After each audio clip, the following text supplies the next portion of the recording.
What's up, everybody? Jody here from the Bass Nerds. Just want to give you a brief introduction into this podcast. Mark and I welcome Chuck Webb to the Bass Nerds. Chuck Webb is a local bass player, but he has traveled the world playing with the who's who of musicians and legends, from Al Di Meola to David Sanborn, Aretha Franklin, also doing tons of musical theater stuff, Hamilton, Book of Mormon, currently doing Kinky Boots, a lot of commercial stuff, and just has decades of experience being one of Chicago's finest. I will say this is definitely one of my favorite, if not my favorite, podcasts we have recorded thus far. Chuck just has a wealth of knowledge and just some amazing stories, some really fun behind the scenes kind of storytelling to playing with some of these legends and what it takes to be one of the most sought after players in Chicago. He's also an adjunct professor at Columbia College. So we had a really great time, Mark and I, with Chuck. I hope you enjoy the podcast.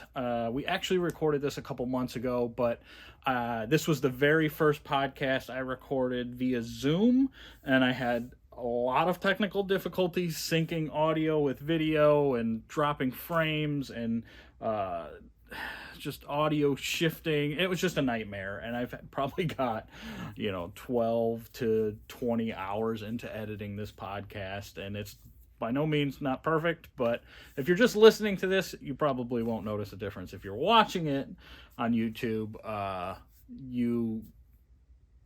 that's why it took forever for me to get this right. So I hope you like what you see here. Check out Chuck Webb. We'll see you on the next one. Like, subscribe, all that. Thanks. Bye. Yeah. I'm Jody, and I'm here with Mark. That's me. That's Mark, and we are the Bass Nerds, and we are excited to welcome a veteran in the bass world, a ambassador of bass, a educator of bass, a touring, official, legit bass player, Chuck Webb. Yay! Woo! Woo! Clap, That's clap, me. clap, clap. Hey, what's up, bass nerd? Insert laugh track. Laugh track. There it is. I don't believe we've ever personally met, Chuck. I'm not sure if you and Mark have, but I know I've definitely, through Chicago Bass Player Facebook page, you're pretty active on there, and The Black Musicians Coalition meetings that too. Sharon puts on. Those are great. Yeah. I'm usually a fly on the wall from Sandburg. All right, cool. Yeah, and your name has always been, passed around through the music scene a lot, as obviously being a very talented musician, an educator, because you are also. Are you officially a professor at Columbia College? Is that your title, or what do you? Well, yeah, it depends on how you define professor. I think technically professor is full-time, Okay. and I am adjunct. So technically I'm an adjunct professor. of Okay. music at Columbia All right. College, if you want to get specific about it. Got it. You're still a professor. Yeah. There you go. And you're known as not only an electric player but an upright player as well. And I think it's just going to be a treat for everyone to just have some casual, fun conversation about bass, all things bass, and some of the records you're doing. Your list of bands and artists you've played with is a who's who of Aretha Franklin's, and who was the Ramsey Lewis is another one. Giant list and commercial stuff, and that's the thing that I've been trying to get into a lot more lately, is getting some commercial sync licensing placement, stuff like that. So I really don't know exactly where to begin. I don't know. What do you think, Mark? Is there anything pressing that we should start off with? I want to talk about Cheers more. The TV shows Cheers? We were talking about Cheers earlier, and that funny bit with the concert bass drum. That's that Jon Favreau thing you were talking about? Well, yeah, it kind of morphed into that. Yeah. So wait, is the percussionist? But that whole thing started with talking about studio musicians and how cool the score was for The Incredibles. Yeah. And we were talking about, aspiring to be that kind of player that, walks into a session and just reads the score down and nails it the first time. Oh, yeah. And so I think that's how that whole thing got started. So when you went to school at Miami University. Yep, And, University of Miami. And was that with like upright bass, orchestral? Like how did that? No, it wasn't. Actually, when I was trying to decide to go to music school, I didn't really play upright much. Mm-hmm. So I was looking for a school where I could go and play electric bass. And at that time, like 1,000 years ago, Miami was one of the few places. And, Berkeley was another one, but Miami was warmer. So I applied and got into Miami. So I went there as a studio music and jazz major on electric bass, and then was fortunate to study with an incredible acoustic bass player named Lucas Drew, who was at one point, he was the president of the International Federation of ISFB, the bass organization. Anyway, he was a great bass teacher. And so I kind of really got into acoustic bass then with Lucas Drew. But primarily at Miami, I played electric. Mm-hmm. Nice. Yeah. And then, not to date you here, but when did you go to college in Miami? I graduated in 1982. Oh. So a long time. So it was a long time ago. But Jocko had was kind of around in Miami at that time. Will Lee had graduated a few years before. Actually, his dad was the head of the music program at the school then. Nice. And so there were a lot of, great musicians that came out during my time. As a matter of fact, Gloria Estefan and Miami Sound Machine were just like a local, like jobbing wedding band. Wow. Around Miami. Man. When I was I know all those. At this time of year, as soon as the sun comes out and it's warm enough, I put all the windows down, the sunroof's like open, and I'm blasting conga.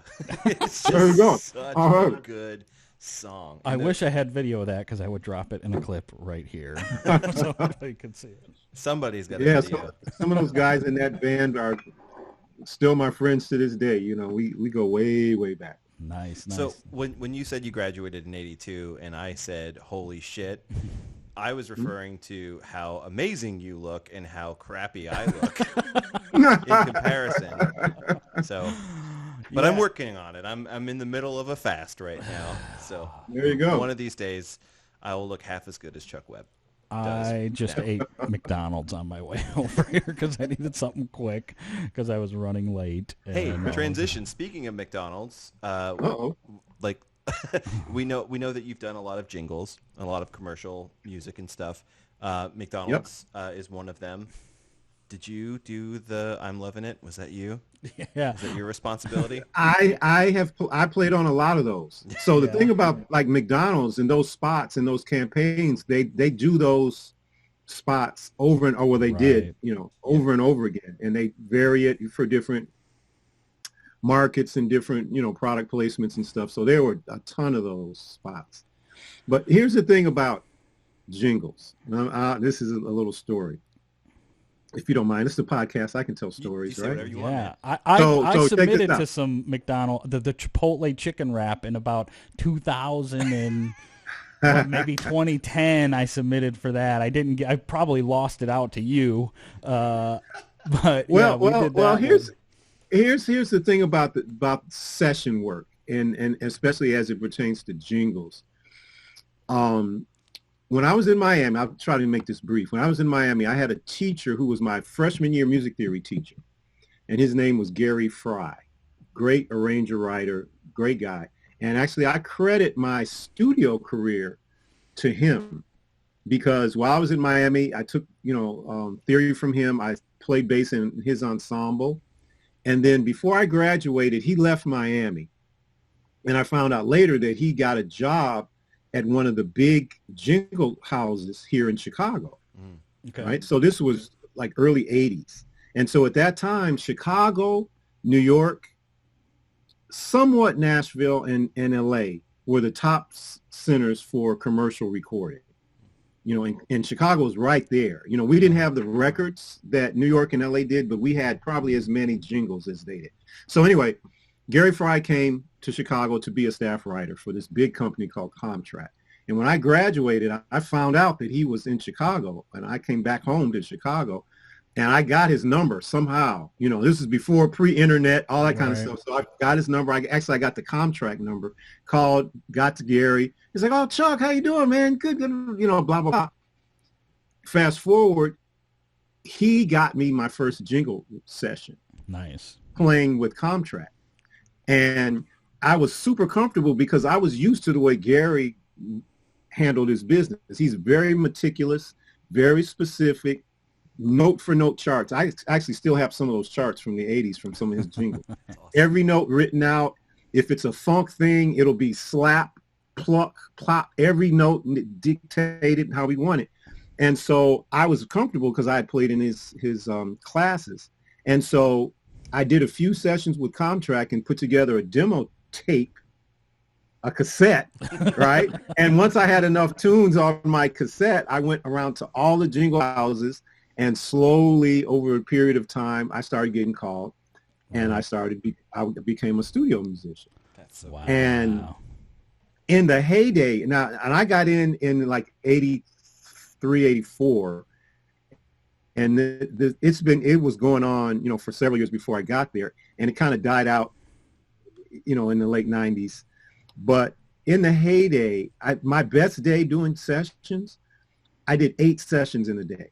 Wow. I did a 7 a.m. session, and it was like bang, bang, bang. Studio, you know, and the studios were clustered around, you know, the downtown area. There was CRC and Streeterville and Universal and all of those sessions. And we were humping. I mean, the main studio guys, we'd see each other on the street, you know, walking down on our gig bags. Hey, where you going? I'm on this, the contract session. Yeah, I'm on that too. Blah, blah, blah. You do the session, in and out in an hour, grab a bite, go do the next session. So it was like that for a long time in Chicago for a select group of musicians.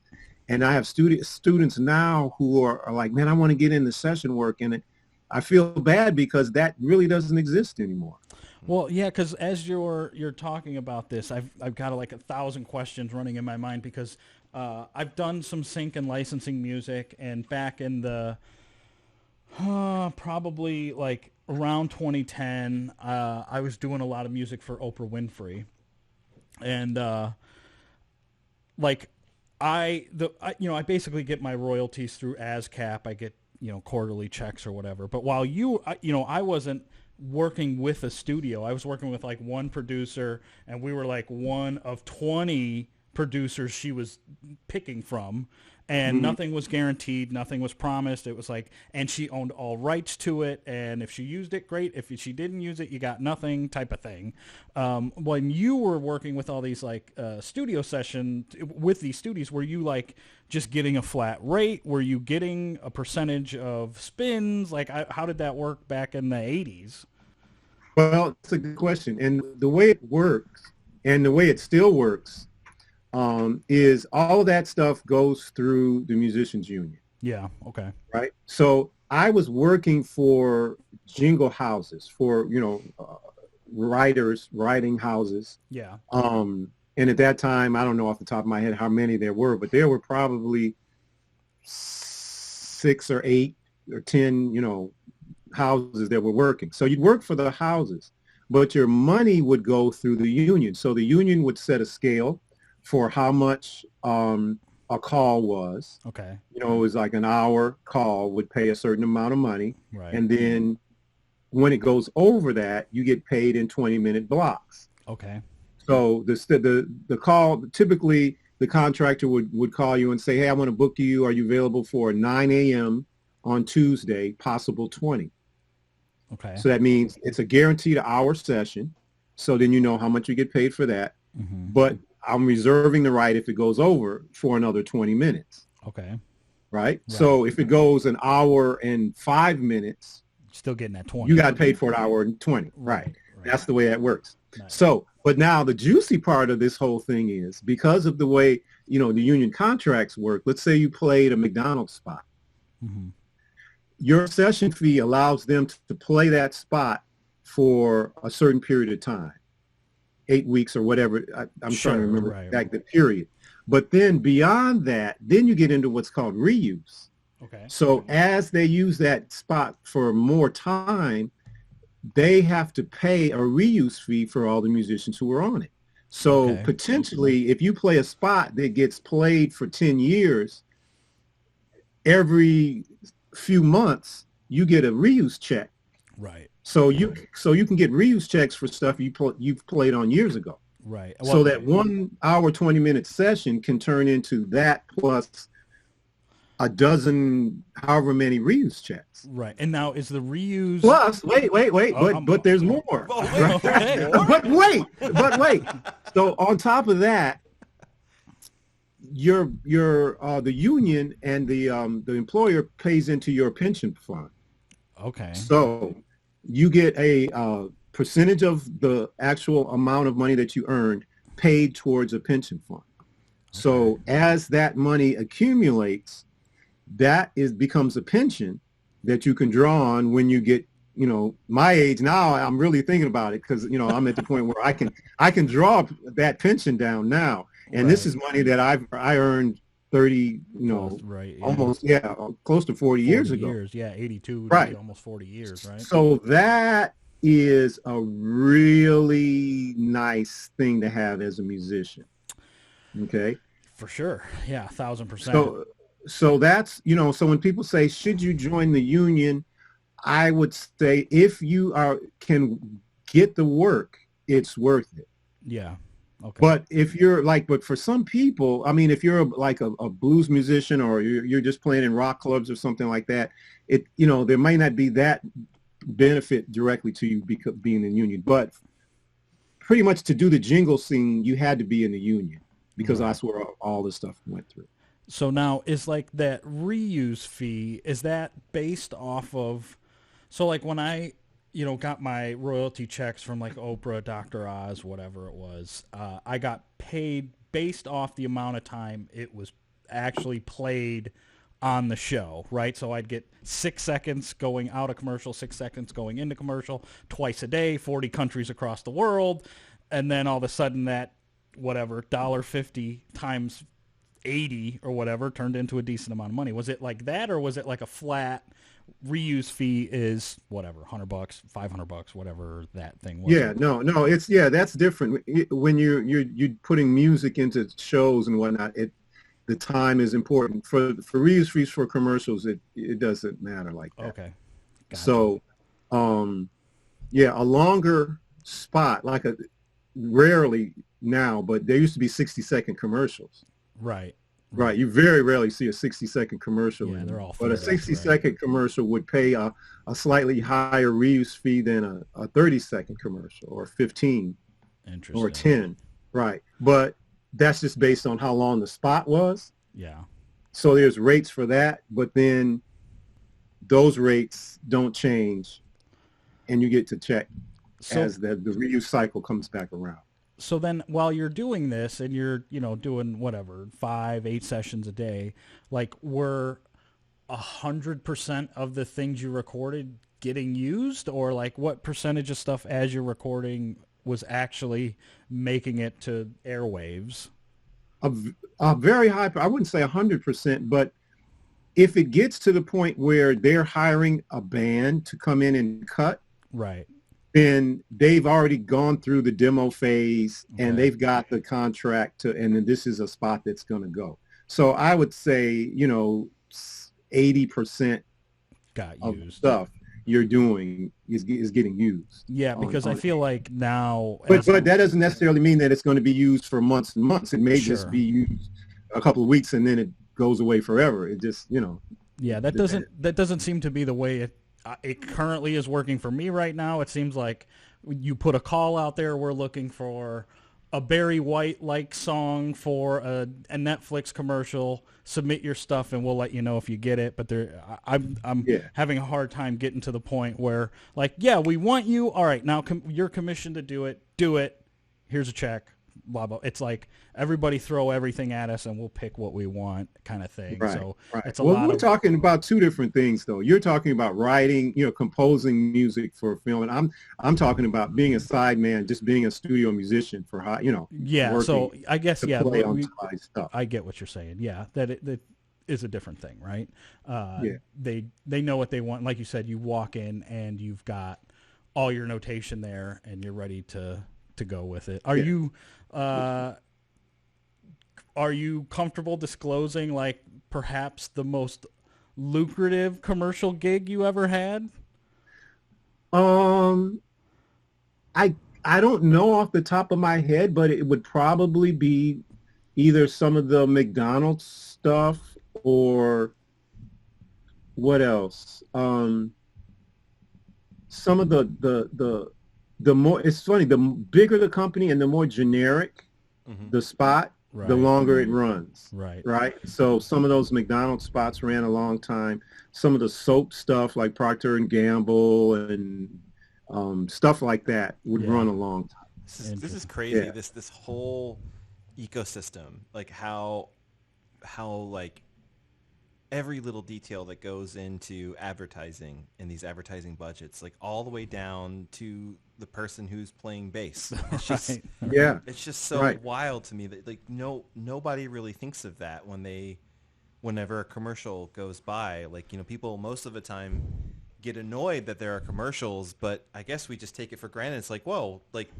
how many people are getting fed because of this commercial? Right. You know, and I think it's a little different now too, because then when I was really doing a lot of sessions, people cared about the sound quality and of the commercial, you know, enough to hire a real band to play, you know, real music, or a real orchestra to play real music. And then at some point when, you know, things became more and more synthesized and digital, it was kind of like, well, it doesn't really matter if we have a real bass player, a real drummer. We'll just program the stuff and, you know, it's fine. And then it became, well, yeah, we'll just have one guy just to sequence the whole track and it's fine. It sounds like, you know, a Tinker Toy music, but it's fine. It's just a commercial. Or they'll license a song from that's already out there, and then it's cheaper than, you know, having a session. You know, so I think the aesthetic is different now, but your point is valid that, you know, that commercial, that music in there has a life of its own, and it actually generates a lot of income for a lot of people. But it was a different thing. I mean, I tell you, my most harrowing, scary jingle I ever did. Yeah, I was actually going to ask that. It was early on in when I was close to when I first got started. There was a studio in Chicago called Universal, which was the big recording studio. A lot of great big band records, a lot of huge records were cut there, and they had the biggest scoring room. They had this Universal Studio A was like this huge, kind of like some of the LA, you imagine some of the LA sessions, huge room, you know, control room, and then this huge big room. So I got called for a spot there. I think it was like a 2-hour call, so I knew it was going to be a long call. But you never know what it is till you get there, right? So I walk in, and I walk into Studio A, and it was like, to me, it seemed like the whole Chicago Symphony was in there. It was a full orchestra, full rhythm section, everything. And so I go to my little corner, you know, by the drums and whatnot. There's a rhythm section there, and then the full orchestra there. And my music, it was like four pieces of music, like a 60, a 30, a 15, you know, a bunch of stuff off of the same theme, but all different, all written out.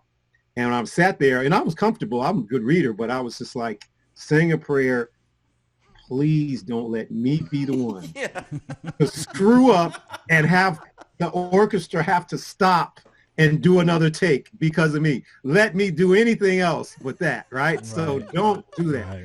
Right. So that was a little, you know, sweaty moment there, you know, for that many people, because you think about how much money is taken away, you know. Right. Well, I mean, there's no hiding too when you're you were the electric bass. I was, yeah. Oh, no, man, it's you and the orchestra, and you're the bottom, and yeah, it's. So, but that's good training though, man. It's like, it's hard to get those experiences if you don't have a way to get in, right? You know, how do you get in if you don't get in? It's like a catch-22. You want to be that good, but you can't get that good unless you actually are put under fire like that. It's like a lot of those jobs that require experience. but how do you get the experience to do Right. the job if nobody's going to hire you? Right. Yeah. So, Yeah. so with the advent of new technology, everything comes out. Obviously, commercials, the quality of commercials, the attention span of people is getting less and less because of it's. I mean, I guess it started with like VCRs, then TiVo, and then DVRs, and then eventually just live streaming platforms. I mean, like when TiVo became all of the rage, when you saw that, were you just like, shit, like this is gonna change things for the like commercial industry? No, it wasn't TiVo. It was it started with the Lynn drum and drum machines. Yeah, Okay. That was like the first inkling of, oh, okay, stuff is getting interesting now, because drummers all of a sudden there are fewer and fewer drummers on the session. Yeah, Right. Then synth bass started coming along. Right. Seinfeld. Fewer and fewer, bass players on the session. The guitar players lasted the longest That makes because it sense. was just that much. It was really Hard difficult to replicate, duplicate a right. real guitar. Right. So guitar players were doing, while a lot of us were sitting at home, guitar players were going to sessions, just going into somebody's office, playing real guitar parts. So that was, that kind of, and then sequencers, and there was this early sequencer called the synclavier, which, Stevie Wonder famously made, a bunch of records with the synclavier, but the producers started buying synclaviers because they could sit and basically do a whole jingle by themselves with this device. Right. So keep all the money for so themselves. that's, it wasn't so much TiVo. It was the digital recording technology. Right. In general. Yeah.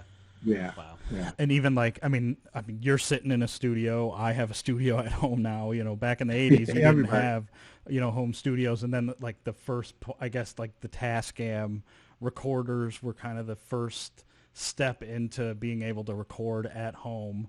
And then it went to like whatever, the Roland VS 880s and 1880s became pretty popular in like, what was that, like late 90s, early 2000s. And then I think by mid to late 2000s, everybody had an M-Box in their at home, Yeah. and everybody was recording at home. And now I'm doing everything in the box at home. It's nice and easy. Well, I mean, that goes back to the whole ecosystem conversation. As technology makes things much more accessible for everybody to get a higher recording or higher quality recording, whether it's a video or it's recording in their home studio, et cetera, like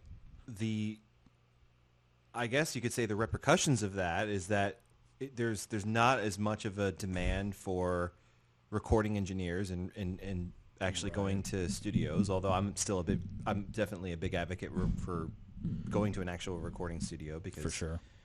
studio magic, etc. But the demand for musicians is getting fewer and fewer. The demand for paying out union contracts to do proper video produce, like videographers and all of that, and gaffers and all that stuff. You could just do it.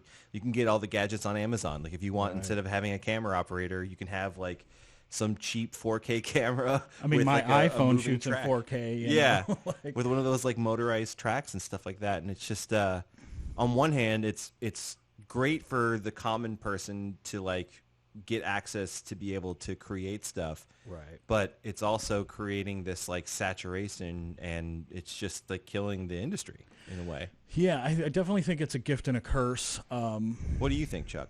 Yeah, what do you think, Chuck? I think that it makes high quality, if you're talking audio or video, available to more people. And in that in and of itself is a good thing. The professionals who are doing it at the highest level have to be more industrious as far as getting and maintaining work. Right. I've done quite a few when COVID was kind of in the heat of it. I do a lot of musical theater stuff. So the theaters, a lot of times they would do their annual fundraising events and have a big party and all that, which they couldn't do. So that it became a virtual video situation. So they would hire, a small group of musicians and some actors to come in, and they would hire a video crew to make the best quality video audio production that they could, so that they could, stream it for their donors. Right. So in situations like that, they had professional audio crews come in. Right. And when you see the final product, hear and see the final product, the difference is night and day. So, if you're Shakespeare Theater or whatever organization, you want to present yourself as being above the guy that just goes out and shoots his stuff on an iPhone. Of course. So you almost have to have that type of production value. And so that kind of stuff is what keeps the pros working. You know what I mean? I got the chance to watch some really good and young companies. These are, 20-some-year-old kids that are running the cameras and the gaffers and all that stuff. But when I saw the final product, I'm like, this is fantastic. So you just have to hustle more. If you're a pro, you got to hustle more. If you're a professional musician, you got to diversify and figure out how to keep your work. Do you think it's changing people's expectations in terms of like the people who are hiring these production companies and musicians? Like they have this expectation, like especially if they're not really familiar with what goes into being a studio or session musician or a video production company. Like, do you think it's like all of the advent of this technology and how accessible and decent it looks in comparison to, say, like 30 years ago? Do you think that actually is like affecting their perception of what things should cost? That's a good question. I mean, I can only speak from the musician standpoint, because I'm not a video guy. But what I will say is that when somebody hires a crew of people to produce a product, they are spending a lot of money, and time is money. And so let's say if they hire some less than professional musicians and it takes them an hour to get a song down, right? That's one thing. They spend a little more money to get the top pros who can read it down in 2 takes and have that same song recorded in 10 or 15 minutes. Then that they start to understand what the difference is, right? And then in the quality of the song and the quality of the performance. So, and I think it's probably the same thing when you go into the audio in the video world as well. I think that a lot of these people have probably gone the cheap route at some point, because a lot of these places have been around a long time, gone the cheap route and saw that in the long run, it really wasn't cheaper, right? Because they've got a lower quality product and it took them longer. And so they may have to go back and re-edit or go back and re-record. I've had to come in and replace parts. So I think there's something to be said for a real professional who can come in and get it done right now. That sounds like it's just a universal concept anyway in any industry. Absolutely. I mean, Jody's a contractor, you're no stranger definitely. I mean, yeah, I buy think once, it can be buy once. Yeah, it can be extrapolated across many industries. Certainly, my spiel is when someone, I go do an estimate for remodeling a bathroom, a house, or kitchen, or whatever. I try to be super transparent and go like, this is where every dollar is going. We're going to spend X on this material, whatever, and then I give my flat labor price. And my spiel is usually I'm not the cheapest guy out there. You may be able to find someone more affordably than me, but will show up every day. It'll be good when we're done. Here's pictures. Here's references. Here's stuff. There's no BS. I got all the tools. I got all the right tools. I got good tools.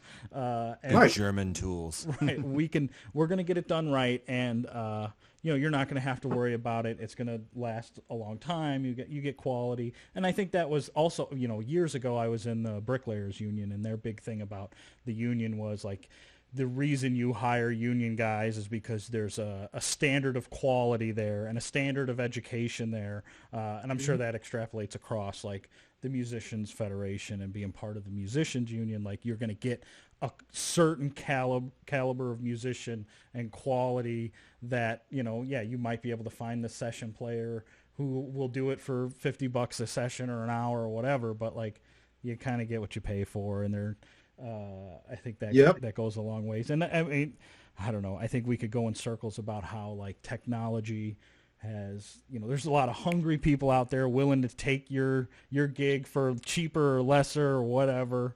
But that's not always. But they always come back to Chuck. They always. Well, let's bring this to musicians. Here's the thing. I get this a lot. So in the session world and in the theater world, the musical theater world, you know, Broadway shows and things like that. Right. People ask me, they say, man, I want to break in. I want to get into that whole thing. But it seems like the same people are getting hired for everything.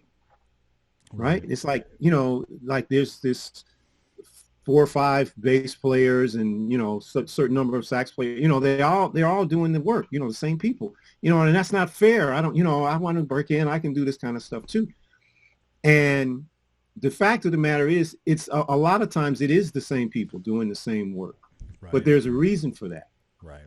It's because those people get the job done right. Right.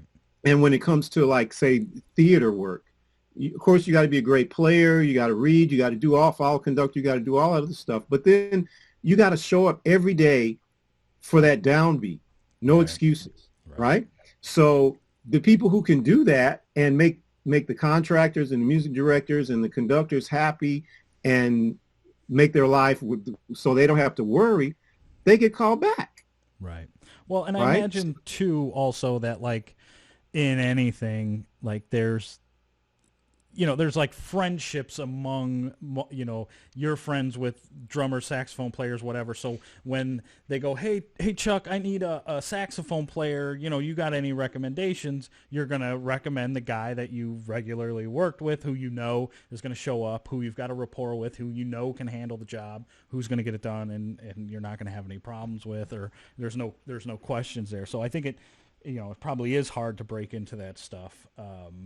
But like you said, there's a reason why the same guys get called time and time again. Yeah, and for the listeners who don't know, it's you know, for this kind of work, for recording studio sessions and for Broadway shows, the person that is the gatekeeper for all of that stuff is called the contractor. Yeah, the contractor is the key. The contractor is the person. Now, there's local contractors and there's national contractors. So the local contractor, say a Chicago local contractor that works the big downtown theaters. Yeah, okay. Right? So when Wicked comes to town, or Hamilton or whatever. Hamilton or Jersey Boys or Lion King or any of that stuff, it comes to town, the contractor gets the call. This is the show. This is the music. The contractor's job and reputation is based on knowing the pool of musicians in the area and knowing which musician will do the best job or which group of musicians will be the best for this particular show. Right. And so the contractor makes the calls. Right. Right. So the contractor needs to know who you are and know what you can do, so that you can start getting the calls for that. And that's how that works. And it's a reputation, and it's a etiquette, relationship type of thing. Yeah, you develop that over time. But for somebody that's trying to break in, and I don't like to use that word because you can't break in. You have to be invited in, right? So the way you get invited in is, say, as a bass player, and you really want to do theater work. You need to develop a relationship with the musicians who are doing that work, right? Develop how, and there's a million, you know, we can talk about that if you want, but develop a relationship so that the person who gets the calls knows who you are, knows you're good, knows you're responsible, knows you can play, knows you can read, knows you can show up, blah, blah, blah. And then when they sub out, because every musician on every show is required to have at least one sub. Right. Right. In New York, I think they're required to have like 3 subs. Right. So there's so much going on. You want to be on that person's sub list. Yeah. You want to because that puts you in the seat in the theater to do the show. Right. So that's how you get in. That's how you get your foot in the door. So like I'm at the point where I'm at now, I get a lot of first calls, but I also get called to sub. Right. So and either way, got it's a list great. of subs too, who you'll call if you right. And I have subs, right? And like my sub on this show may be the main person on the next show, and they might call me to sub for them. So it goes back and forth. Sure, so like for Hamilton, I was the sub for Hamilton when it, in Chicago, and then I did it on the road. Yeah. And so, and actually the sub gig is harder than the regular gig. I bet. You got to be because available at a drop of a hat, right? Something emergency may come up. Well, sometimes it's a drop of a hat, but if you have the job, then you have all the rehearsals, leading up to opening night. So you've played the music over and over again. Right. The sub comes in, audits the show. That means if, let's say for Hamilton, I'll go in and I'll sit with the regular guy, and I'll have had the book, for a while. So I've learned the book. Right. And then you go and you sit and you watch. You sit and you watch what he does. You watch the conductor. If you're smart, you record the show. You bring a video recorder, audio recorder, record the show, watch everything, talk it down with the regular guy. Here's the tricky spots. You got to play synth bass here, and then you got 3 beats where you got to switch over and grab the electric and play the electric. And then you got here, and then you got to grab the upright, and you got to play this arco kind of thing. Then you got, a bar of 3, a bar of 12, a bar of 11. Go down. And it's like Hamilton was like that. So you can't drop your shit. You got the upright bass, then you got like a certain number of beats where you got to go and get onto the other bass. So you got to learn the dance, right? You got to learn the choreography of the show. And then you go home and you practice your ass off. Wow. I mean, you practice your ass off. So for that first show, that's your test, right? Right. So yeah, you want to be first call, but then, getting the calls, like the easy part at a certain point, because now you got to kill it when you do the thing. Because if you fall on your face, the drummer, everybody else, it could be like, Chuck, who is this guy you had come in? You don't want to fall on your face. You've got my contact information, and I'm just saying, don't call me, because me my heart is racing. Just like I have so much anxiety thinking about the choreography involved of like switching between instruments, because I know my big dumb body would knock over something in the process of all of that. I mean, have you ever done that? Has that ever happened during a show? When I've knocked over something? I'm knocking shit over right now. yeah. I've knocked into things. Yeah, I've knocked into things. And the thing is, when you sub for somebody, you have to play their stuff. So you got to play his upright. You got to play their basses. Yeah. And usually, and especially in the bigger theaters, because for consistency, they don't want a totally different sound going out to the front of the house. Right. With a different electric bass, a different upright bass, different pickup, blah, blah, blah, blah, blah. And so you got to play their rig. So I got to play his upright bass. I got to play his electric basses, blah, blah. So there's that.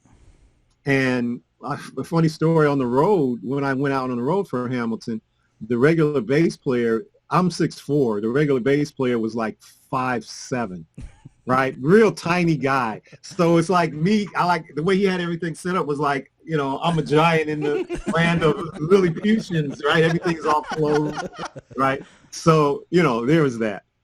But here's the best compliment you can get as a sub. If you come in and do a show,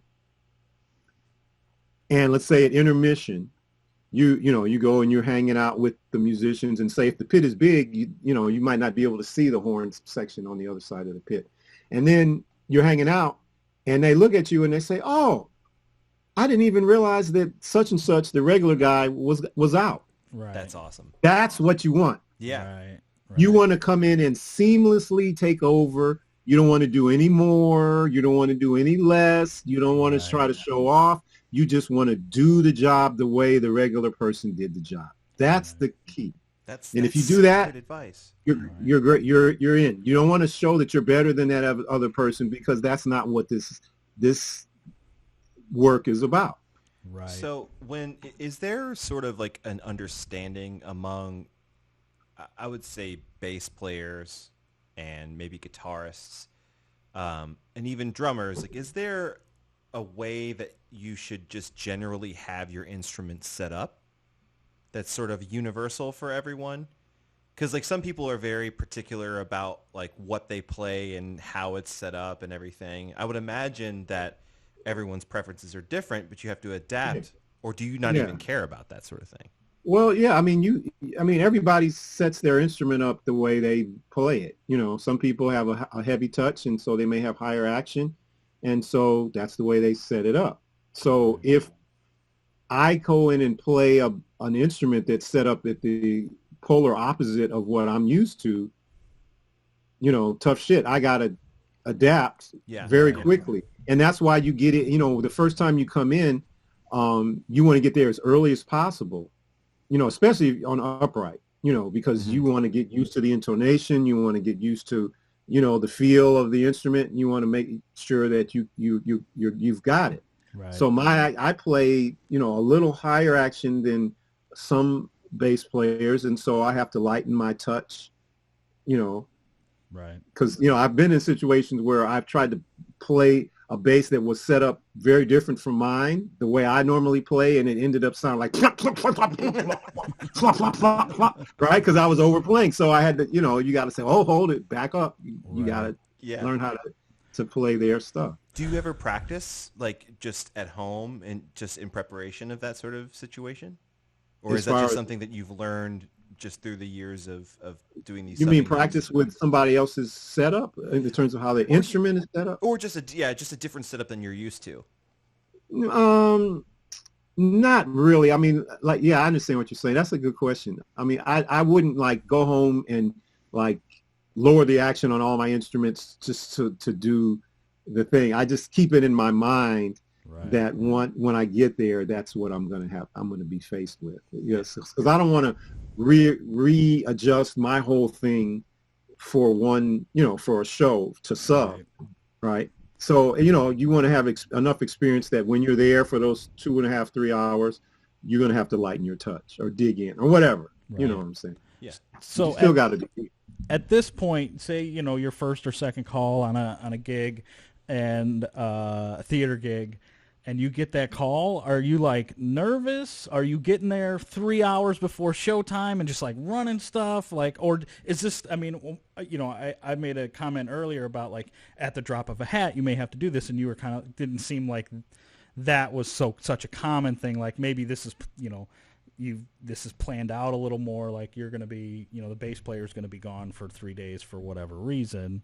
Like, yeah, you know, usually you've got some notice. Yeah. You know, it might be a week's notice or a few days notice. Yeah. And then occasionally there'll be an emergency. Yeah. There may be an emergency. I mean, I've gotten a call in the morning that said, you know, the bass player, our regular bass player's wife went into labor. Can you do the show tonight? Yeah. One of the bass player on the Hamilton tour broke his foot. You don't need that to play bass. Well, I mean, he couldn't even get to the theater, so he broke his foot, and they had to fly one of the New York subs in to cover. But then he had to get back to New York, so they had to fly me in to cover. So it could happen quickly. But if you're subbing on a show, you put in a lot of hours to get yourself ready for that show. Yeah, I mean, a lot of hours. Mm-hmm. Can I say that again? A lot. A lot. I haven't even thought. A lot. A little? You know, a lot. You know, I know, like, you know, I mean, it makes total sense what you're saying, right? And I guess, you know, just never being a part of that I mean, I've never really done theater gigs or anything like that, so I'm not super familiar with it. But the average sub gig call, I think a lot of guys are getting in my kind of world are like the wedding band, the cover band, and those are like not Hamilton, not Lion King, and you're not, it's just like, hey, I need you to come sub for, whatever, this wedding band, and you probably already know 90% of the music because it's Stevie Wonder, Jackson 5, whatever, so those sub calls are a little less stressful, and I mean, the thought that like of course you would have your subs already figured out for like a Hamilton gig prior to starting the run of the show, as opposed, my initial thought was like, oh, well, you would just call some guy and he would come read the music and figure it out and do it live. No. No. How many rehearsals are you committing to as a sub? Are you at every rehearsal, or are you at a handful of rehearsals? You're at no rehearsals. You're at no You get rehearsals? no rehearsals. Wow. You get in a perfect world, you get the book in, however much time, weeks before you actually have to do the show. And then you do what's called auditing. So that's what I was talking about before. You go in and you sit next to the person who does the job and you watch. So is that during a rehearsal though? That's what I meant. No, it's during a show. Oh, okay. Oh, as if audience members are there, and yeah, you're just you go sitting in the pit. You sit in the pit, yeah, and that's true for every instrument. So violin, if the violin is sub, there'll be another violinist sitting next to them watching, what's happening, bowing, because that kind of stuff. Or a drummer will sit in the drum booth and watch. So yeah, so you watch, and you can audit. You're required to audit at least once. You can audit more than once if you want. If they'll usually allow you to do that, but you get paid for one audit. Okay. Interesting. And is it one? And then you go home and you practice how much, Mark? Yeah. How much do you practice as a sub before you do your first show? A lot. A lot. Right. You practice a lot. A lot. So for example, for the Hamilton thing, I set my control room in my studio up just like the bass area it was in Hamilton. So I want the keyboard here, electric bass is to the right, upright bass is to the left, bow here. So I practice those moves. Right. So I get used to the whole thing. And that's true with any show. You want to set your stuff up and then you practice as close to, battle conditions as you can. Now, it's so exciting. It is. It's such an exciting world that as a theater patron, you just, of course I'm thinking about the musicians in the pit, but I never think about. But you're also a musician, right? That's true. So I think a lot of people aren't. Right. And you'd be surprised at how many people don't even realize there's real people in the pit playing music. Right. Playing music. Yeah, it's funny that's. Do you have is your rig kind of consistent from show to show? You're using the same bass, same amp, same upright, or do you kind of tailor that to each gig? You tailor. I mean, my upright stays consistent. I use my same bass, but you tailor your instruments based on what the show requires. So, like I did Jesus Christ Superstar when it came to,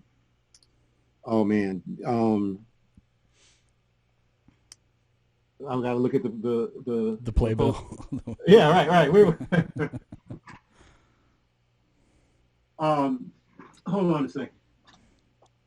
Oh, it's the lyric opera. Sorry about that. I had a brain fart. No big deal. That place. So, it came to the lyric opera. That was an awesome show. I mean, it was like 30-piece vocal ensemble, chorus ensemble, full orchestra. I've done Jesus Christ Superstar before in small shit, but this was like full-blown, major. Anyway, I got off subject. But for that, the conductor specifically wanted old school bass sound. Okay. So I used a precision bass. Yeah. 4-string precision. I had round strings on it because it needed to rock a little bit. So for that, I used that.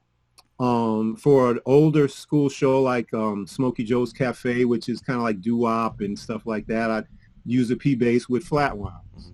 Okay. For Motown the Musical, that was 3 instruments. That was upright, of course, a precision bass, flat wounds for the Jamerson thing, and then a 5-string electric for, the more contemporary thing. So you got to have, a variety of tools based on what the show calls for. For sure. But if it just says electric bass, like I'm going to do Kinky Boots in a few months, and I'm going to bring my my main electric bass, which is this beautiful Anaconda. I thought that's what that was. J5. There it is, right there.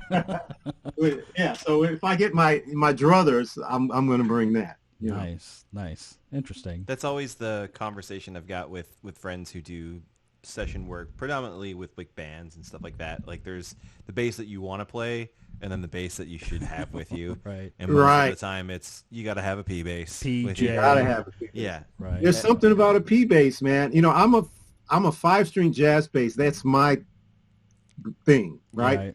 But nothing sounds like a good P bass. Right. I mean, the P bass just works for so much stuff. I mean, that's why. I mean, the list, the P, the J, maybe a Rick, Music Man. There's a couple staples that is why everything's been and a fretless. You got to have a fret. If you're doing theater work, you got to have a. Some fretless. of these guys don't need to be playing fretless, but well, I don't. So certain shows call for fretless bass, and they're written for fretless bass. Like Wicked has some really wicked fretless bass stuff in it. Book of Mormon has some great fretless stuff. Did you play in Book of Mormon? Yeah, I subbed that show. Nice. That's great. That was it's got some. One of my favorites for sure. I still haven't seen it. Yeah, it's awesome. That's one of my favorite bass books. Yeah. The Book of Mormon, killing bass stuff. I saw it with the guy who played like the main character in Book of Mormon is now like kind of this famous dude who's got a bunch of like TV sitcom shows. I can't think of his name, but he's a quite famous and I was like, I think I saw him in Book of Mormon, and sure enough, he was the guy that was in Book of Mormon when I saw it, 10 years ago or whatever it was. Do you have a favorite theater production that you've done, or will this answer get you in trouble? The next one that's paying me. Yeah, no, all of them are great. Hamilton is pretty killing. Hamilton is a pretty cool show. Yeah. Book of Mormon was great music. I'm just in terms of I'm just saying this based on how fun the bass books were. Right. Wicked was fun and very challenging. I think Wicked is probably one of the more challenging pieces. Not Saturday Night Fever? No, Saturday Night Fever was straightforward. That was fun, but it was just like, Bee Gees tunes and stuff like that, and Kool and the Gang, which was great. Right. So of course you got to have a P bass, and and I realized diving into Saturday Night Fever how many of those songs were recorded on P basses. Oh yeah. Songs you don't think, but it's P bass. That's the stuff. Did you ever do like the run of Wicked with Kristen Chenoweth? No, I didn't. Yeah. I did the last time it was here. I didn't do it early on when it first came. Yeah. Yeah, I just did the last time Wicked was here. Nice. Yeah, I love her. I loved her on West Wing. I'd be kicking myself if I didn't ask you about some of the legends that you've had the luck of playing with or the honor to play with. Oh boy, okay. Do we have any like Aretha Franklin stories, or like how was that? When did you play with her? I played with her for about 2 years, about a year and a half before she passed away. I wasn't with her at the end. I have so many Aretha Franklin stories, but I will tell you the first. Let's see, which story do I want to tell you? Okay, here's. Oh, I don't want to get in trouble. Let's see. I mean, all right. I think this is cool. This is safe. So after my first show with her, I'm hanging out backstage. I survived the show. I feel like I'm doing pretty good. I did pretty well, and then the tour manager says, okay, Miss Franklin is you always call her Miss Franklin, is ready. You guys go line up. And I'm like, line up? What does that mean?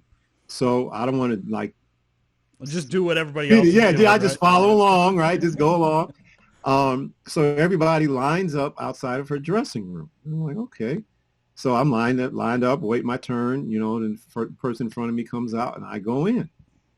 So I go in, Aretha Franklin's dressing room. And before this, I've never met her, right? Okay. So my first gig was a sound check rehearsal. Okay. Take a break, go back to the hotel, come to the venue, and do the show for 30,000. It's all notation? You're reading this, or like you? It's ish. I can talk about that too. Yeah. So, but so I go in. You know, it's a dressing room, and she's singing one of those typical dressing room tape counters with the lights and the mirrors and stuff. Right. And her back is to me, and on the table, it's like stacks of $100 bills. Like stacks of $100 bills. Right. And I'm thinking, what is really going on here? Because I'm thinking, like, is this like a drug deal? What is happening? Right. So when she turns around and looks at me, and I could tell she didn't know who I was. Right. Because, she didn't recognize. She says, oh, are you my new bass player? And I said, yes, ma'am. I'm the bass player. I'm looking forward to playing with you. She said, okay. And she reached down, handed me a stack of hundreds, and put it in my hand and said, all right, very good. See you on the next show. And that was it. And is that how you got paid for the gig? Every gig. Wow. Every gig. Wow. Right? Wow. So every gig, cash, no 1099, no W-2 ever. The Chuck Berry. For 2 years. Pay me in cash or I'm leaving, right? Right. Okay. So here's another story, right? So I won't say how much I got paid, but it was nice. He said stacks of hundreds. I had a certain fee that I agreed to. I don't know how much everybody else was making, but I had my fee. Right. One day I go, this was maybe the next gig or a couple of gigs down the line. I know the routine now. You stand in line, go in, get your stack, and you leave, right? Line up. So I got my stack. And I came out, and I counted my stack, and there was $200 extra in my stack. Oh. Did you have to go back into the dressing room? Well, now therein lies the conundrum, the question. I know this is more than I'm supposed to get. Is this a test? Is this a test? Right. Is this a mistake? Right. What do I do? Right. So I said, I better tell somebody that Miss Franklin made a mistake. So I go to the tour manager and I said, hey, just want to let you know, I got my money, and Miss Franklin gave me an extra $200. And he said, Miss Franklin doesn't make a mistake with the money. If she gave you extra $200, that means you did a good job. Right. You had a good show. Take that money. Right. So I was like, yeah. So then from that point on, whenever I got my regular money, I was like, whoa, whoa, whoa. So I'm always looking for that extra $200. What have I got to do to get that extra $200? Right. What do I got to do? Right. Wow. So anyway, I got a lot of stories about that. Yeah. All right, I'm gonna tell you one more story since we're I don't know how much time. Listen, I got your whole bio here at David Sanborn, Al Di Meola. Like here's my Al Di Meola story. Yes, this is a great story. Al Di Meola was actually my very first world tour. Okay. So back with Al, in 1980. It was 1987 was when I started with him. So this is right after Anthony Jackson. This was, there was an album that Al recorded called Tiramisu. Yeah. Okay. It's like the Italian dessert. That was the name of the album. And so that was the album that we were touring off of. He was playing all his other hits, Return to Forever stuff and his stuff. Right. But that was his current album. And Anthony Jackson was the bass player on that. So I had to try to play Anthony Jackson stuff. So anyway, we're touring. We've been all over the United States. We're in Europe. So we go to Germany, to Berlin. We go to East Berlin. before, I don't know how much you know about European history, but it before the wall came down. They talk like this. Yeah, but before the wall came down, before the wall came down. So we played West Berlin, and then we also played on the other side of the wall. Wow. Right on the commune, on the that side of the wall. So we're in this old theater, and we do our sound check. Everything's cool. We're hanging out, getting ready for the show, and I go into the bathroom. So I'm in the bathroom, and I hear some German on the intercom, on the PA speaker. I'm like, okay. And then I hear German, Al Di Meola. And I hear the drummer start the show. The show starts with like a big drum solo. Right. So I'm like, what the, I don't know what if I can, Right. Anyway, you can say whatever you want, but so I dry my hands and I dash out of the bathroom. But backstage, for some reason, when the show started, all the lights were out backstage. And I mean, pitch black.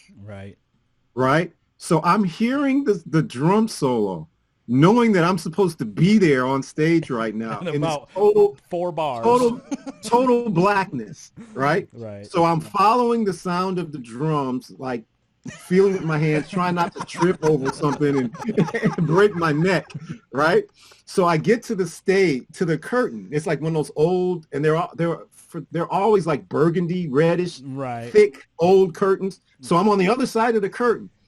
I hear the drummer's right there. He's like 6 feet away from me on the other side of the curtain.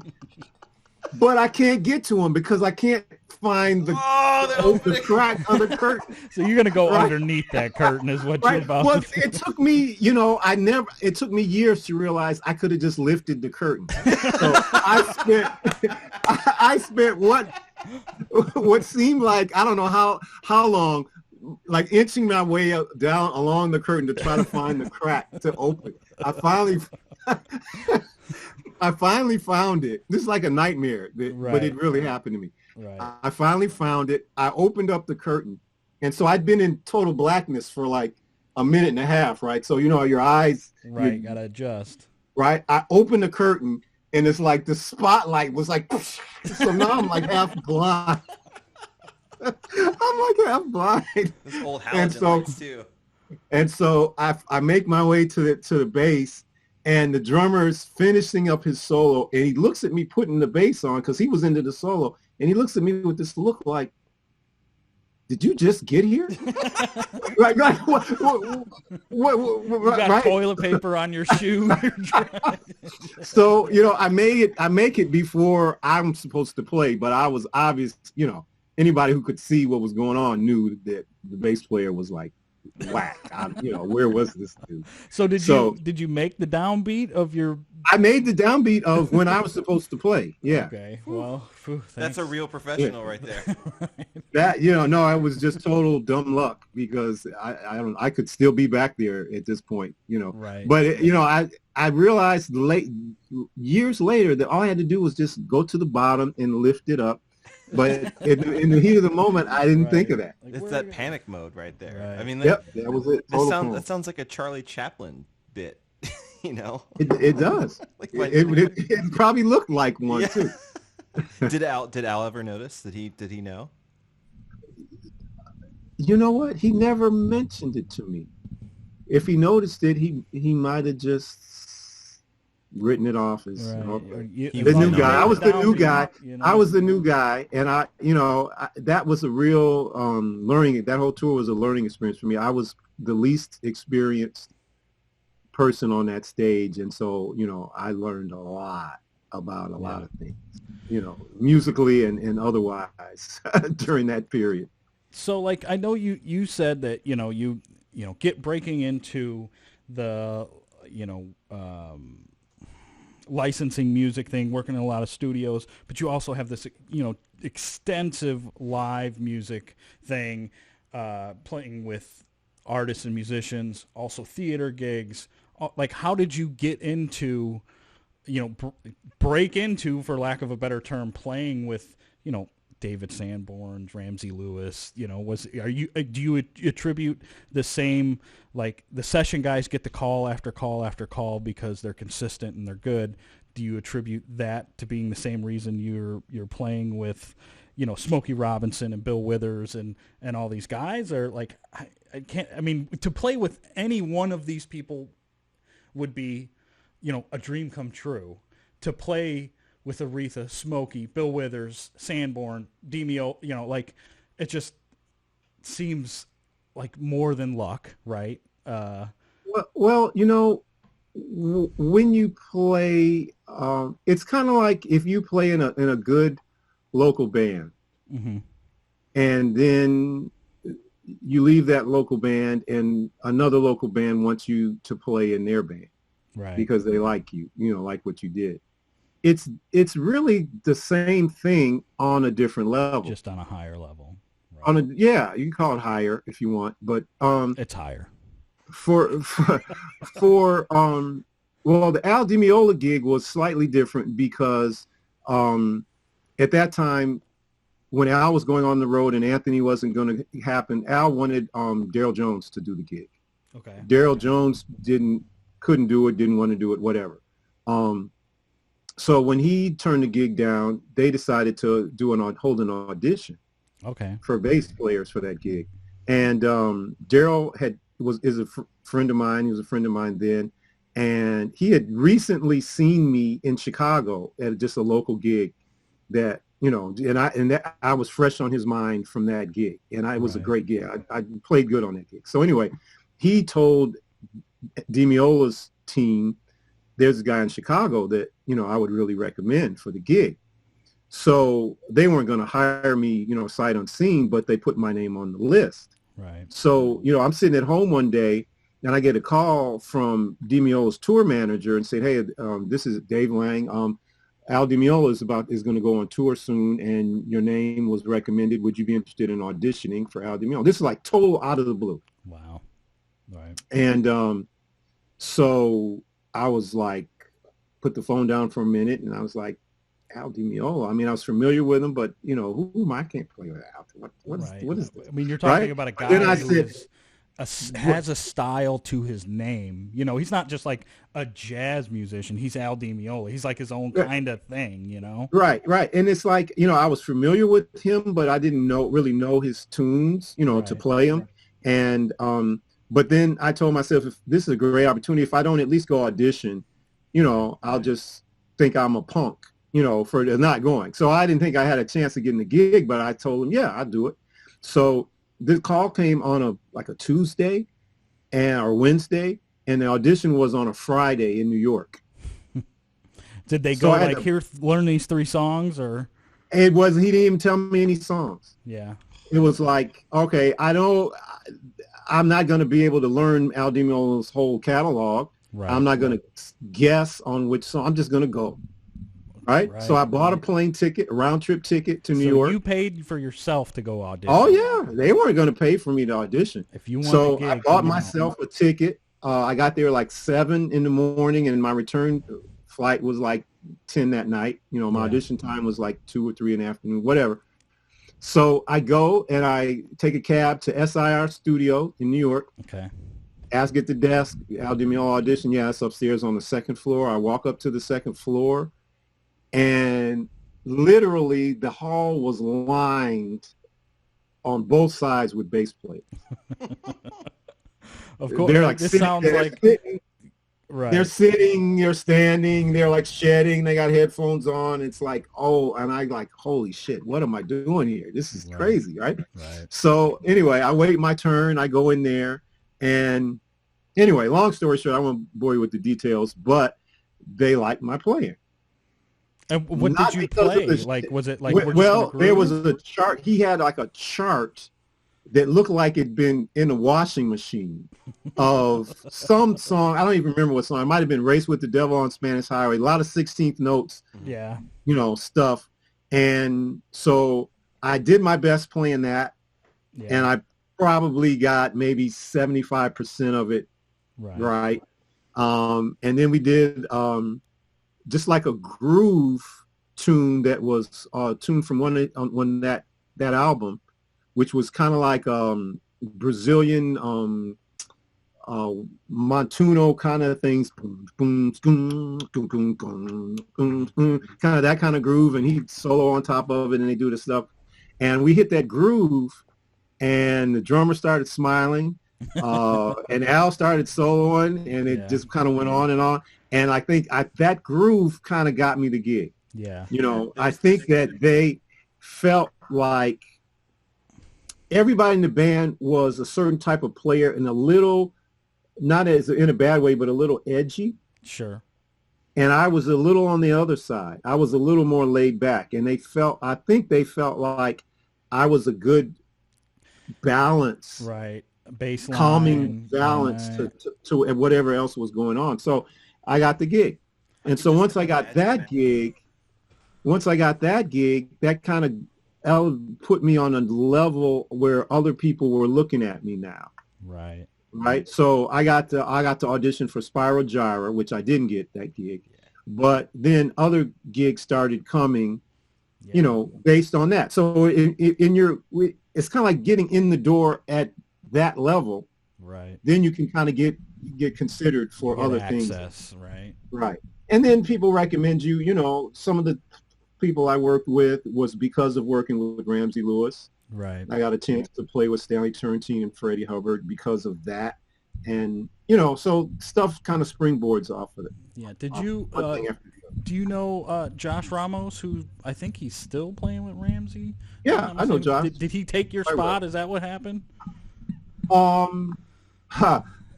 No. Before Josh played with him, Larry Gray. I don't know if you know who Larry Gray is. I think Larry Gray came into Ramsey's band after I left. Okay. And then I think Josh came after Larry. Yeah, I know Josh used to come into Bass Club all the time, and very heavy-handed player. I was always like, Josh, relax, light touch, and he's like playing everything like an upright, and he's got paws like bear claws. Yep. Good guy for sure. And that's interesting you mentioned him because he subbed for me on, which show did he sub? He subbed for me on The Color Purple. Oh, okay. And so, he's got a much heavier touch than I do. Yeah. And so I'm sure he's he had to play your upright? Oh, yeah. He had to play all my bass, my electric bass and everything. So, I'm sure they kind of told him, sound great, just kind of lighten up a little bit. Everything will be all right. But he did a great job. He did a great job, and everyone really said good player, that for sure. he killed it. Yeah. But like you say, a different player. Right. He used to come into Bass Club all the time because, Bass Club is known for, high-end instruments, 2,000-3,000 up. And he would all right, Jody, turn around and close your eyes. I'm going to come in with a bass, and I'm going to plug it in, and I'm going to play it next to this $3,000 bass. And I want you to tell me which bass sounds better, right? And he would pull out like a 5-string or 6-string SX bass. That's it. Yeah. That was his bass that he paid $200 for, and he's like, "Look, it sounds just as good as this MTD or whatever it was. He was Sadowski, or sure, whatever you want, Josh. Sure, here, let me sell you another Lakeland." Okay, he bought a bunch of Lakelands off of us, but Josh was a real good dude. Wow. So, do you have any auditions that you feel like you really just flubbed, that you like? I can think of 2 auditions in my life that I know I just bombed and completely embarrassed myself. Just fake a panic attack and get out of there. Dude, there was one. I mean, just the thing of nightmares. I really just was unprepared and was not at the level I thought I was at the time, and it was bad. Do you ever have anything kind of like that where you were? I haven't really had to audition much. I auditioned for Demiola. I auditioned for Spiral Gyra. I don't think I played my best with Spiral Gyra, and I don't think the bass that I brought was the right instrument for that, in hindsight, but whatever, Right. But those are the only 2 big auditions that I got. Every other gig that I got, I was recommended, and I just got the call, and I just got the call. Yeah. Nice. And then you said upcoming, you've got Kinky Boots. Oh man, it's like when it rains it pours. So I've got Friday, my band, Guru Tonic. Oh, we'll put a little check it out, link at the bottom gurutonic.com. here. We'll be at in St. Charles at the Pollyanna Brewery. Nice. Brewery. That's gonna feel nice. Yeah, we'll be playing on the 22nd at the Museum of Contemporary Art. Nice. Awesome. Nice. And then July 1st at the Copper Still Lounge in the south, and I think it's in Matson in the south suburbs. So we got a couple of gigs. In Madison. Okay. Yeah. So we got. Yeah. So those are some upcoming gigs with my band, and then on the theater thing, I've got a run at the Writers Theater, which is like a Motown musical review.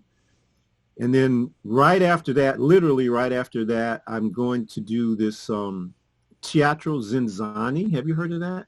No. Teatro Zinzani is like a cross between Cirque du Soleil and a dinner theater. Okay. It's like a circus, live entertainment, acrobatic comedy show with dinner. So it's super cool. So I'm going to do that for I want to do that. About a month or so, and then I leave that and go straight to Kinky Boots. All right. And do that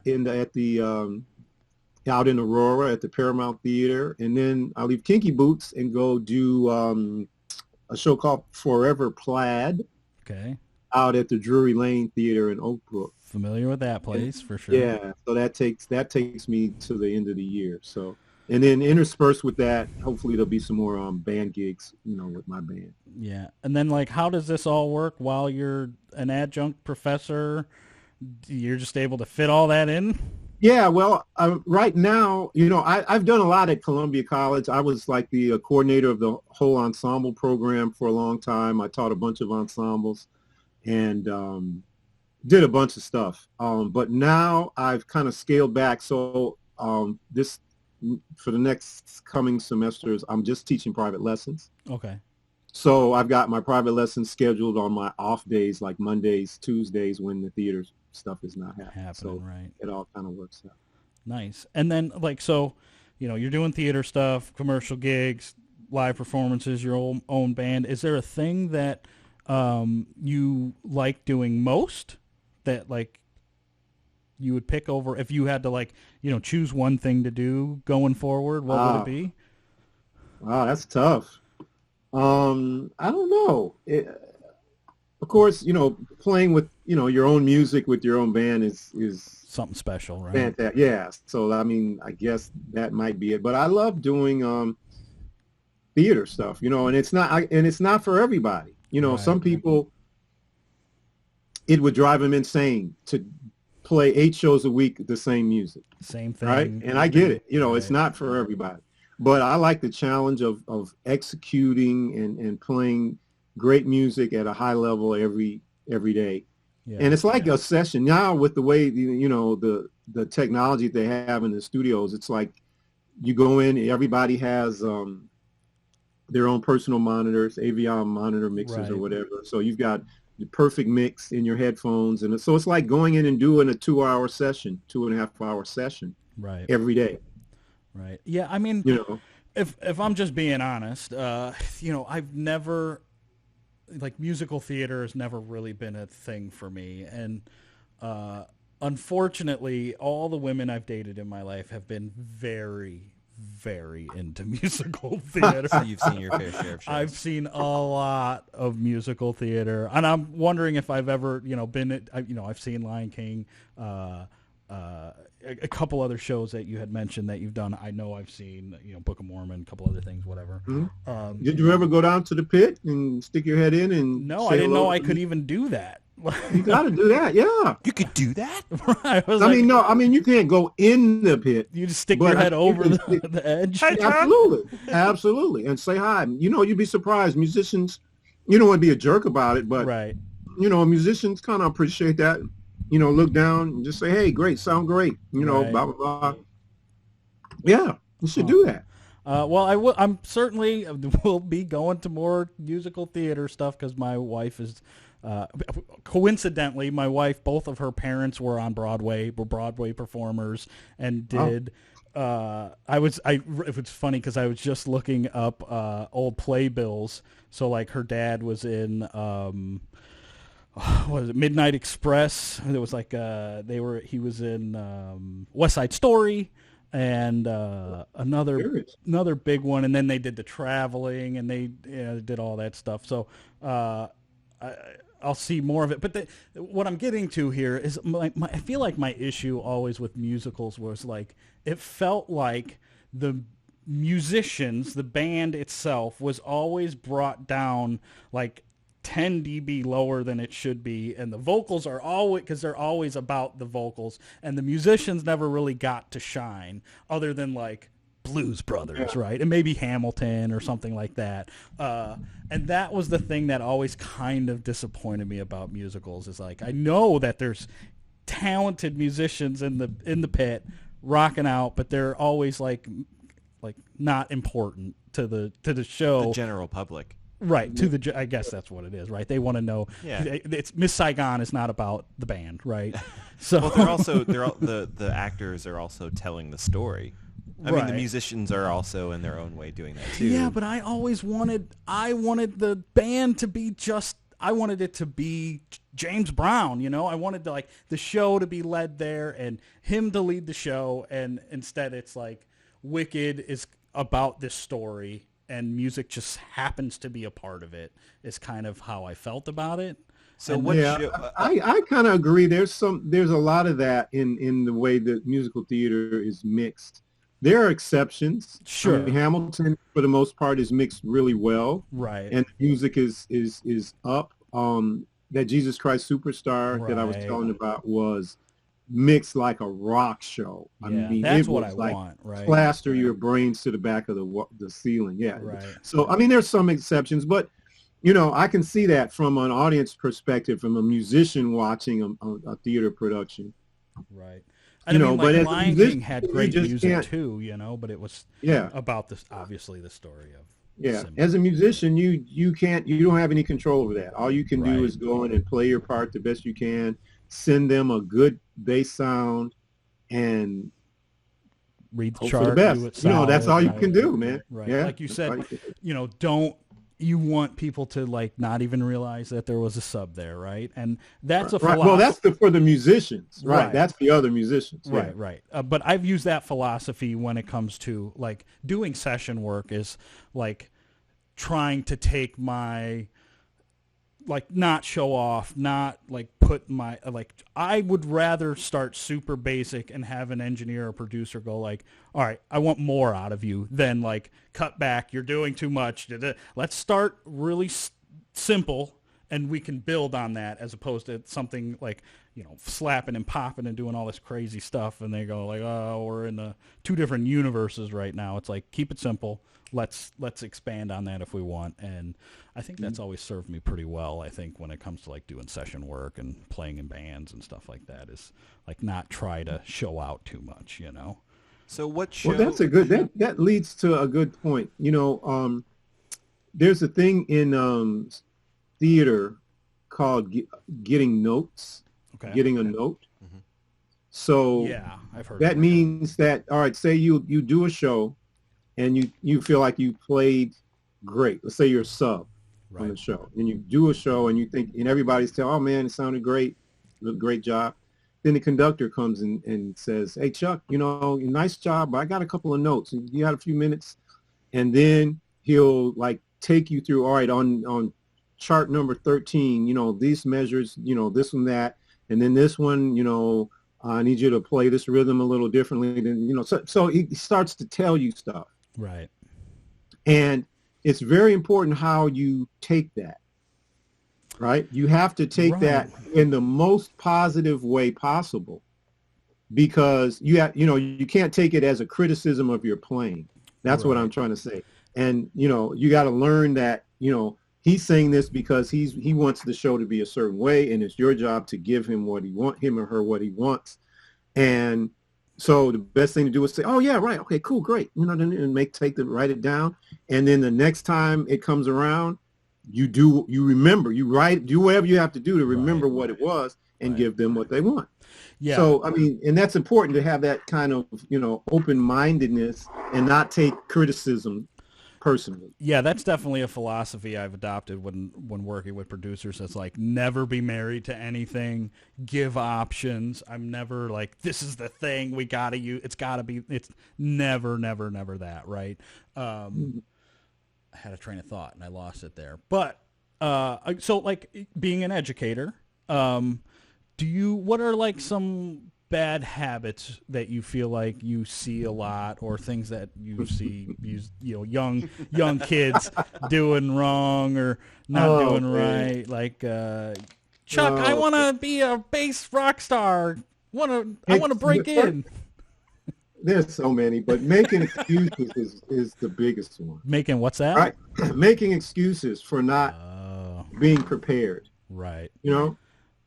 It's like you're paying for a college education or even private lessons, and you're paying a particular teacher who you are putting your faith in, Right. that knows, and this is what the person is telling you that you need to do, and you want to do this for a living, yet when it comes time for the next lesson, you haven't prepared what you're supposed to have prepared. And I think that's the biggest problem, because in the real world, you show up to a session or a gig or a musical theater thing or whatever, and you're not prepared, then you're just fired. Right. Right? What was the most recent? Robert Glasper a couple months ago was like, I'm tired of musicians calling me asking for charts. Write your own goddamn charts. I write my own charts. No, I don't have any charts for you. Figure it out. Listen to the music. Be prepared. Stop making excuses. Well, I take that comment with a grain of salt, because a lot of good leaders, I mean, if you're a good leader and you got sidemen, I feel like a good leader will have charts. All that prepared for you, right? Yeah. I mean, I don't know, Robert. I have to disagree on that. I mean, so for example, recently I played with Jeff Lorber. Okay. And he sent a Dropbox link. I think for this gig we did maybe 12 or 14 songs. And he sent a Dropbox link, and he had well-documented charts to his material. And of course, when we get to the gig, some arrangements might be a little different. It's not like written in stone, but here's the music, right? So that makes your job easier. You still have to learn the music, right? But why make, it's like, to me, that's lazy. If you're in a position where you're hiring sidemen on a regular basis, no, you don't want them to have to learn the charts by know what ear. You're getting, right? This is my music. Learn the music, and then we get to we interpret it and make the good music. But that's what written music is for, right? So I don't agree with that. But anyway, different levels to this game. But preparation. But so the other thing with students is preparation and knowing how to practice, and being.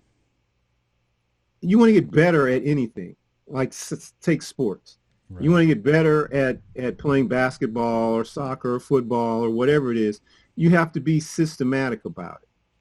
Right. This is, you're training for an athletic event. You don't just randomly, work out for 2 hours one day and then take 3 days off.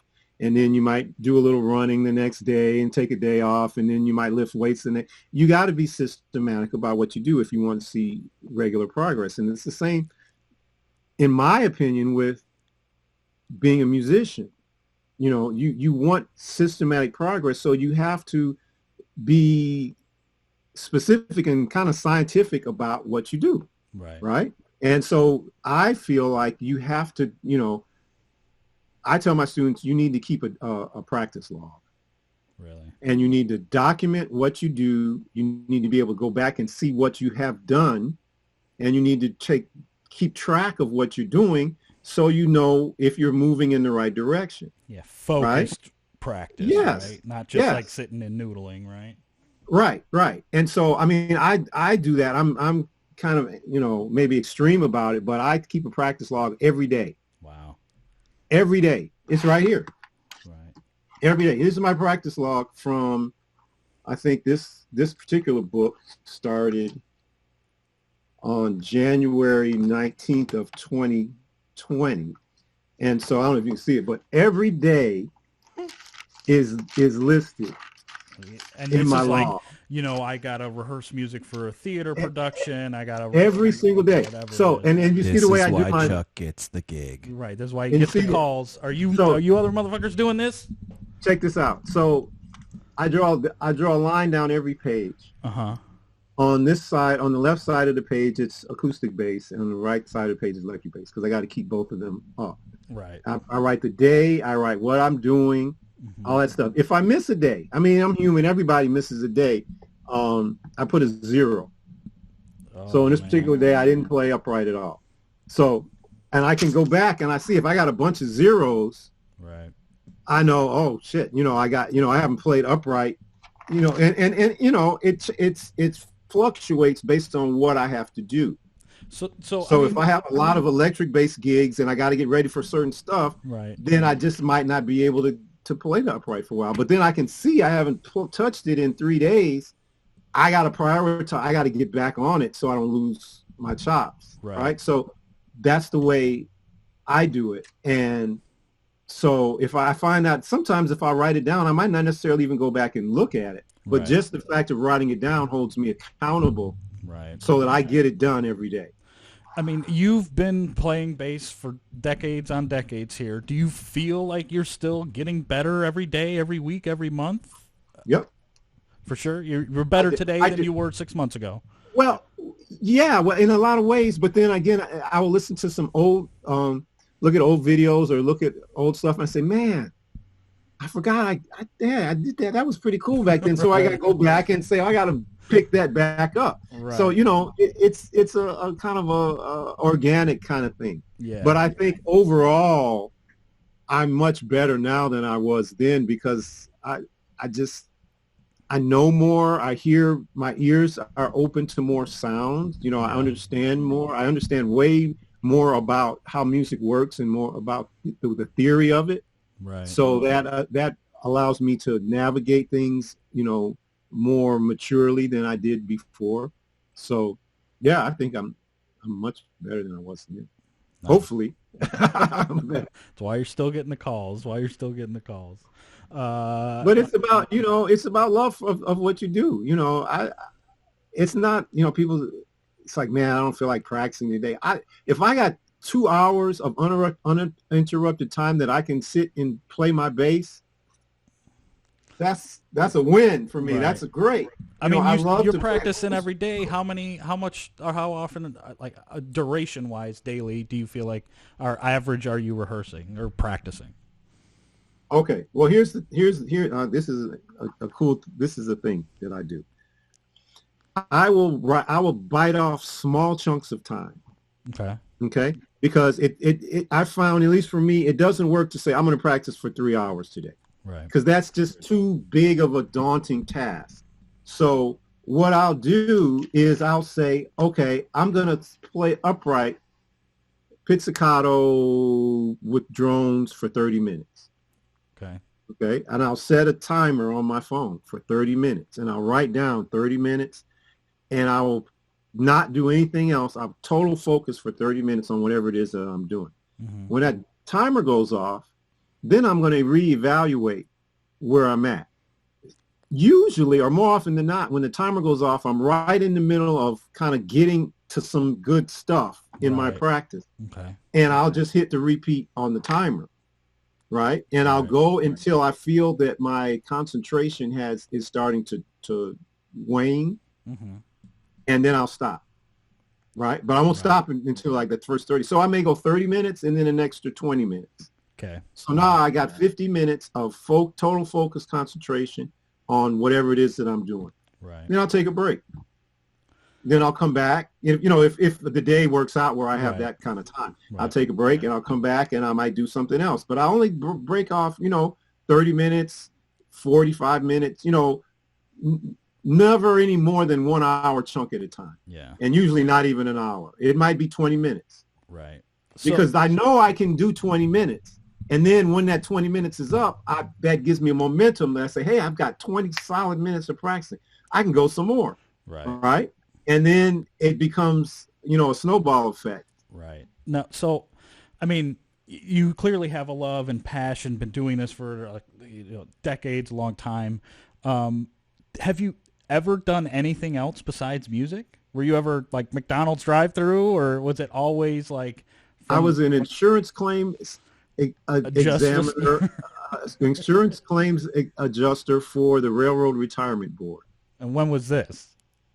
This was, and before that I worked at Guitar Center on 95th Street. That's my first job out of college. 95th and what?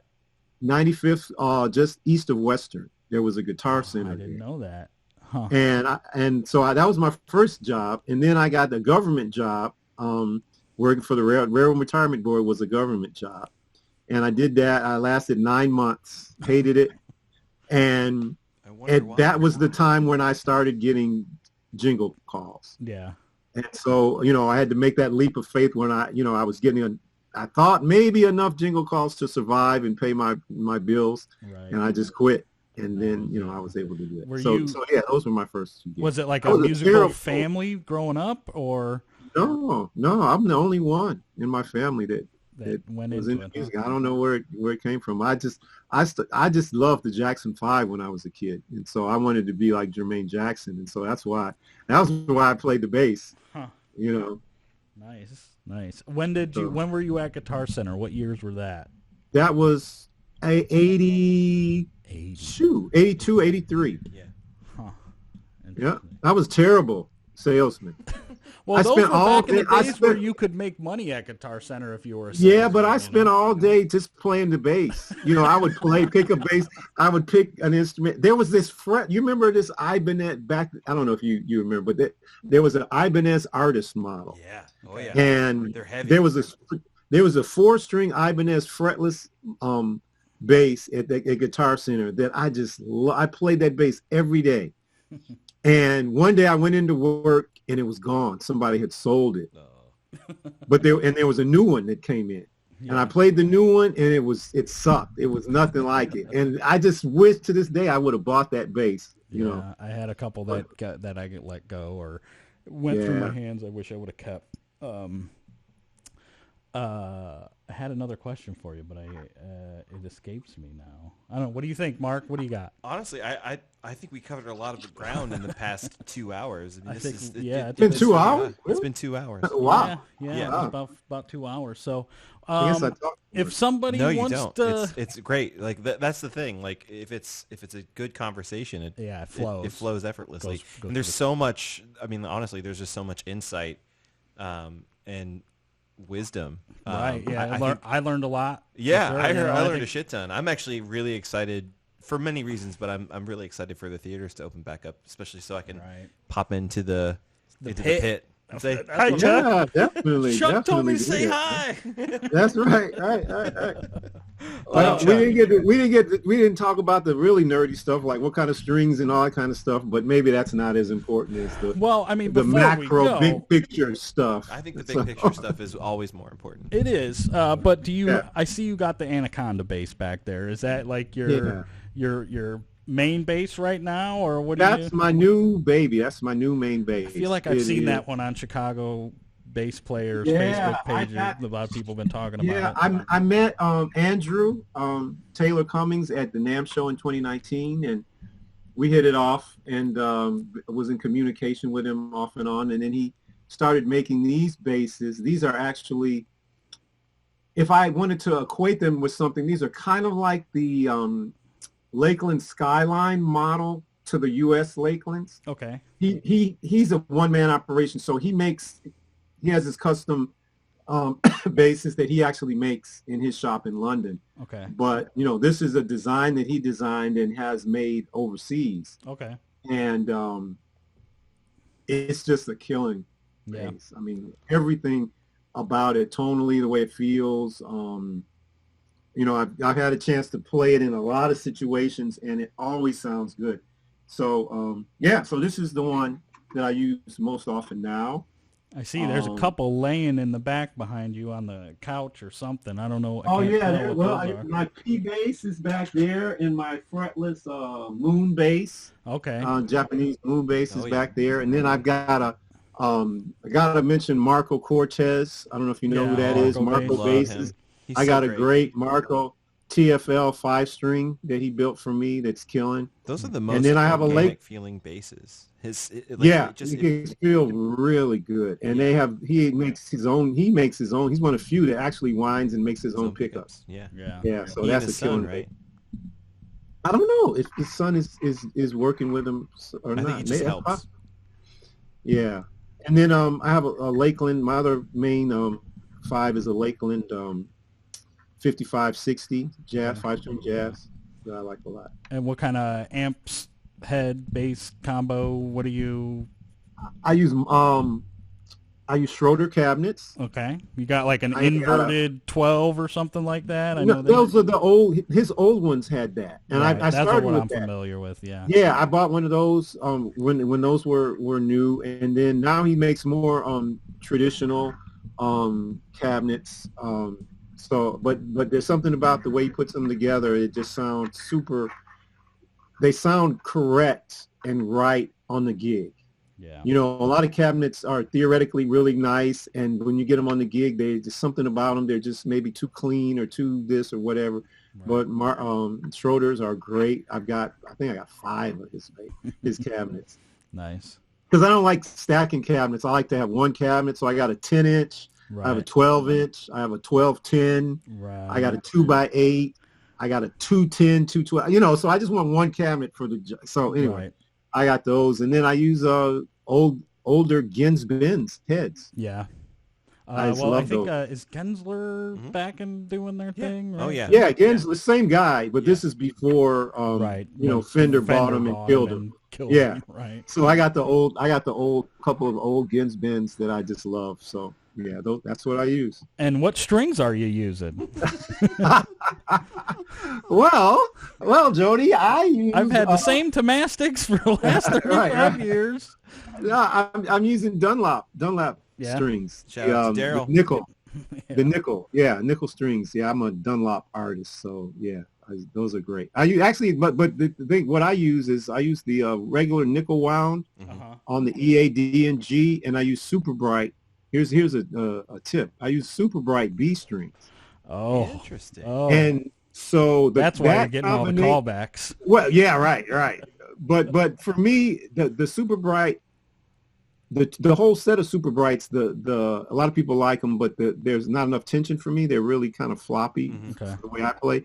But the B string is very focused and very bright and tends to match really good with the regular nickels. Yeah. So I use a Super Bright B and the regular nickels on the top, and that kind of really works really nice. How did you stumble upon across that combination? Just because of just not being happy with B strings in general, you know. And I got good basses, and they usually, you know, they produce a good B, but the actual strings, when I would buy like a full set, it's like I would like the top 4, and then the B would just not be that cool. So I went through, man, I got a whole drawer full of just B strings. Right. I think I bought every individual B that you can buy as an individual B to test them and see which ones I liked. Right. And so I just went through a lot of trial and error to try to get to that point. And tell us a little bit about your upright. I don't know much about uprights, but I know the guys who are into uprights are into uprights. So what's that thing sitting back there? My upright is an Upton. Okay. It's a American company I think they're out of Connecticut. And mine is relatively young. It's about 10 years old now. And it's a hybrid bass. So it's a flat back upright. Okay. And it's got a carved top, but the sides and back are plywood. Okay. So if you know, a carved bass is the top, gold standard, fully carved all around. Right. Plywood basses can sound really good. They tend to be a little more durable, okay. But tend to not be as resonant sounding. So by having the top carved, the soundboard, the plate carved, it gives you more of that carved warmth and resonance, and then you have the plywood back and sides for the strength and durability. So it's kind of like a best of both worlds kind of situation. So nice. So Very that's nice. what. Yeah. So it's a big old bass. Do you have a really name for it? warm sounding. Yeah, what's your name? No, I used to do that. I don't do that anymore. It's just my upright. Nice. Well, I know you give lessons, and you're at the Columbia College, and you're playing in all these bands and stuff like that. If somebody wanted to get in contact you, maybe set up some lessons or see what you got going on, where would the best place be for them to reach you? They can hit me up at my website, chuckwebbmusic.com. Nice. And then you got IGs or Facebooks, any of that stuff? Yep. Instagram is Chuck Webb Bass, and Facebook is just Chuck Webb.